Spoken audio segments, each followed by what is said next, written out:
Cette rencontre est un véritable miroir des défis auxquels le Barça est confronté cette saison. Si l'on célèbre la victoire ce soir, il serait naïf d'ignorer les points faibles flagrants mis en lumière. Défensivement, l'équipe manque cruellement de solidité. Ronald Araujo, habituellement irréprochable, a souffert et des erreurs collectives récurrentes ont failli coûter cher. Ce genre de prestation doit alerter, car face aux adversaires plus redoutables, ces failles pourraient se payer au prix fort.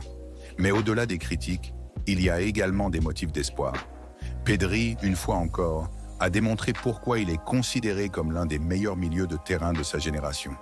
Sa lucidité, sa vision du jeu et son leadership sur le terrain ont été essentiels pour renverser la situation.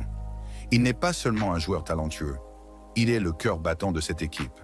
À cela s'ajoutent les promesses montrées par des jeunes comme Lamine Yamal, qui malgré son âge, joue avec une maturité étonnante et une envie communicative.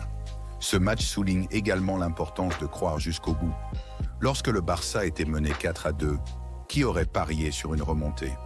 Et pourtant, c'est précisément dans ces moments d'adversité que les grandes équipes se forgent.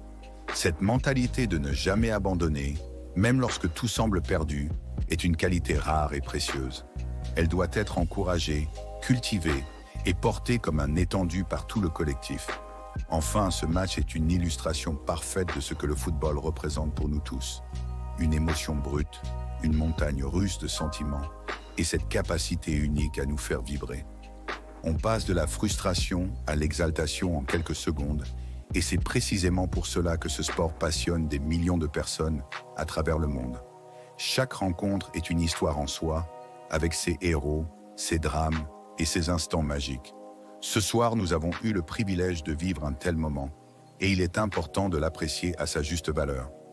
Avant de conclure définitivement, je voudrais m'adresser à vous, mes chers abonnés.